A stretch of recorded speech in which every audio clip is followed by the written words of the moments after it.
અમારા દર્શક મિત્રોને ખાસ વિનંતી કે હજુ પણ જો આપે અમારી ચેનલને સબસ્ક્રાઈબ ના કરી હોય તો અવશ્ય કરશો, જેથી તાજા તમામ સમાચારો આપને અડગ ન્યૂઝના માધ્યમથી મળતા રહે.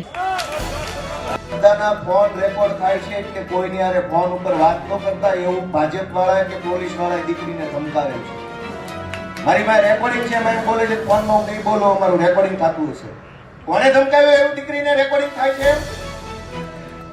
બીજી ધમકી એવી મારી પાસે રેકોર્ડિંગ છે, અત્યારે બોલું ત્યારે દીકરી એમ કહે છે કે જો દીકરીને ભાજપ વાળા એવી રીતે ધમકાવે કે જો તમે પોલીસ વિરુદ્ધ કાર્યવાહીની માંગણી કરશો તો કદાચ એક વખત એસપી સસ્પેન્ડ થઈ જશે, પણ પાછો આવશે પછી બહુ તકલીફ પડશે.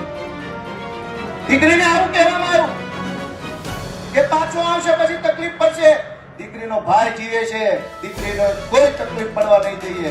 કોની માએ હવા છે હું જ ખાઈ જઈને હોય મંત્રીને તો આવી જાય સામે. તમે એવી રીતે ધમકાવો કે એસપી પાછો આવશે તો આમ કરશે. એસપી ના બાપાના મંત્રીના બાપા આપણે લડી લેવા પડ્યા. તમે એક નિર્દોષ દીકરીને પટ્ટા માર્યા, અનેક ઘટનાઓમાં ન્યાય નથી અપાવી શક્યા ભાજપ વાળા. અમે લડ્યા, અમે ન્યાય નથી અપાવી શક્યા. મેં અનેક ઘટના ગણાવી, આવેદન પત્ર, નિવેદન, ધરણા, રેલી, સભા, સંઘર્ષ, ન્યાય નહીં. ઘટના ચાહે બળાત્કારની હોય, ઘટના ચાહે લૂંટની હોય, ઘટના ચાહે મારામારીની હોય, વ્યાજ માફિયાના ત્રાસથી દવા પી જાય, લોકો આત્મહત્યા કરી જાય, ઘટના ચાહે કોઈ પણ હોય, ન્યાય નથી મળતો. અમે બહુ કોશિશ કરી, અમે પણ ન્યાય નથી અપાવી શક્યા. એની હું બધાની બે હાથ જોડીને માફી માંગુ છું કે અમે નથી ન્યાય અપાવી શક્યા. એનો મને અફસોસ છે, હું માફી માંગુ છું. અને આ અમરેલીની દીકરીને જે પટ્ટા માર્યા છે, હું એમ માનું છું કે હવે ગુજરાતની સભા સુરતમાં ભલે હોય, આ સંબોધન આખા ગુજરાતને મારું, હજુ આપણો આત્મા નહીં જાગે તો કેદી જાગશે?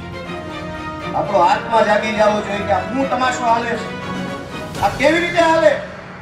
ગુંડાઓ, બુટલેગરો, માફિયાઓ, તોડબાજો, ડ્રગ્સ વાળા, દારૂ વાળા, રેતી વાળા બેફામ ફરે અને નિર્દોષ માણસને પોલીસ સ્ટેશનમાં મારે છે. અમે રજૂઆત લઈને જઈએ તો અમારા ઉપર એફઆઈઆર. એટલે મેં નક્કી કર્યું છે કે ગુજરાતનો આત્મા જગાડવાનો છે.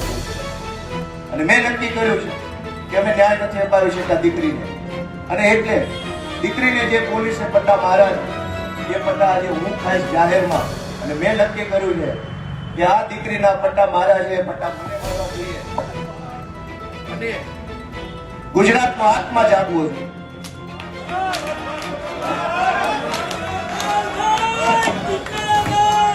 ગુજરાતનો આત્મા જાગવો જોઈએ. હવે ગુજરાતનો આત્મા જાગવો જોઈએ. આત્મા જાગવો જોઈએ ગુજરાત આખાનો. દીકરીને પટ્ટા કેવી રીતે પોલીસ મારે? મૂકી દો.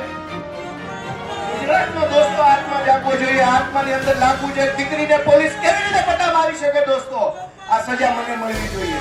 આ સજા મને મળવી જોઈએ.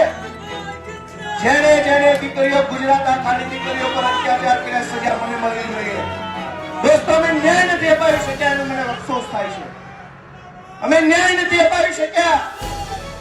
દોસ્તો, હું ગુજરાતનો આત્મા જગાડવા માંગુ છું. કોઈ અમને જિંદગીભર મત ન આપતા, અમને હરાવી દેજો, પણ દીકરીઓને ન્યાય અપાવવા માટે તમારા આત્મા જગાડો. તમારા આત્મા જગાડો. અમને આખી જિંદગી મત ન દેતા, હરાવી દેજો. દીકરીને ન્યાય અપાવશો તો નહીં અપાવો. અમે મહાન નથી, કાલ મરી જઈશું. આ પાર્ટી ખતમ થઈ જાય, દીકરીઓની ઇજ્જત કોણ કરશે? અને આ એક દીકરીનો સવાલ નથી. ઝઘડિયામાં બળાત્કાર થયો, જસદણમાં બળાત્કાર થયો, દાહોદમાં બળાત્કાર, ચારો તરફ બળાત્કાર થાય છે. ગૃહમંત્રી મૌન, ભાજપના નેતા મૌન.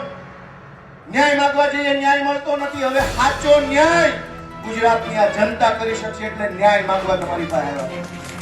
એ ન્યાય કરો, ન્યાય કરો. તમે ન્યાય